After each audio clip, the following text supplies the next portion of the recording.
അടുത്തായിട്ട് ചമ്പൽ ഫെർട്ടിലൈസേഴ്സ് എന്ന ഓഹരിയിലേക്കാണ് വരുന്നത്. ചമ്പലിനെ സംബന്ധിച്ചിട്ട് കഴിഞ്ഞ ഒരു മെയ്ക്ക് ശേഷം വലിയ തോതിൽ സെല്ലിംഗ് പൊസിഷൻ നേരിട്ടത് തുടക്കത്തിലൊരു പ്രോഫിറ്റ് ടേക്കിംഗ് എന്നാൽ പിന്നീട് അതിനുശേഷം ലോ ലെവൽസ് ഒരു കൺസോൾട്ടേഷൻ വീണ്ടും ആ ഒരു ലെവലിൽ നിന്ന് വീണ്ടും ഒരു സെല്ലിംഗ് പൊസിഷനിലേക്കായിരുന്നു നീങ്ങിയിട്ടുണ്ടായിരുന്നത്. എന്നാൽ ഇപ്പോൾ കഴിഞ്ഞ ഡിസംബർ 8 മുതൽ 2025 ഡിസംബർ 8 മുതൽ ഇങ്ങോട്ടേക്ക് പരിശോധിക്കുമ്പോഴേക്കും ഈ ഒരു ഓഹരിയിൽ കൃത്യമായിട്ടുള്ളൊരു ബൈയിങ് ഇൻട്രസ്റ്റ് കടന്നു വന്നിട്ടുണ്ട്. മാത്രമല്ല ആ ഒരു ലെവൽ ആ ഒരു മൊമെൻറ്റം കീപ്പ് ചെയ്ത് പോകാനും ഈ ഓഹരിക്ക് കഴിയുന്നുണ്ട്.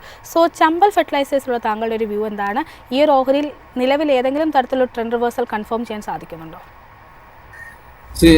ചമ്പൽ ഫെർട്ടിലൈസർ ഒക്കെ പോലുള്ള സീസണൽ സ്റ്റോക്സുകളാണ്. അതിനെല്ലാം തന്നെ സീസണൽ മൂവ്മെന്റ്സ് ഉണ്ട്. കഴിഞ്ഞ ജൂൺ ജൂലൈ മാസങ്ങളിൽ വളരെയധികം പോസിറ്റീവായിരുന്നു. 720 വരെയൊക്കെ പോയിട്ടുണ്ടായിരുന്നു. അത് ഈ ജനുവരി ഫെബ്രുവരിക്ക് ശേഷമുള്ള മൂവ്മെന്റ്സ്, അത് പ്രത്യേകിച്ച് ബഡ്ജറ്റിന് ശേഷമുള്ള ഒരു മൂവ്മെന്റ്സ് ആയിരിക്കും ഇതിന് കൂടുതൽ ഊർജ്ജം പകരുക എന്നാണ് എനിക്ക് തോന്നുന്നത്. ഈ സീസണിലാണ് നമ്മളെ സീസണിൽ എക്സ്പെക്റ്റഡ് മൂവ്മെന്റ്സ് ഉണ്ടാവാനുള്ള സാധ്യതയുണ്ട്. അപ്പൊ എനിക്ക് തോന്നുന്നത് ഇത് ഈ ഒരു നിലയിൽ നിന്ന് ഒരു പിക്ക് എടുക്കുന്നത് നല്ലതായിരിക്കും.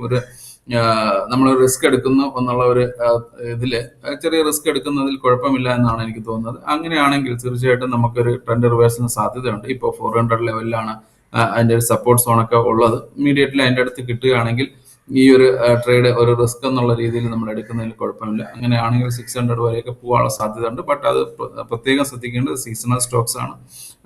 ആഫ്റ്റർ ബഡ്ജറ്റ് അങ്ങനെയൊക്കെയാണ്, ജൂൺ ജൂലൈ ടൈമിലാണ് സാധാരണ ഇതിന്റെ പെർഫോമൻസ് നടക്കുന്നത്. അല്ലാത്ത സമയങ്ങളിൽ പെർഫോമൻസ് ചെയ്യാറുണ്ട്, ഇല്ല എന്നല്ല. ബട്ട് ആ ഒരു സമയത്തിന്റെ പെർഫോമൻസിന്റെ ചാൻസ് അല്ലെങ്കിൽ പോസിബിലിറ്റി റിട്ടേണിന്റെ ചാൻസ് വളരെ ഹൈ ആയി.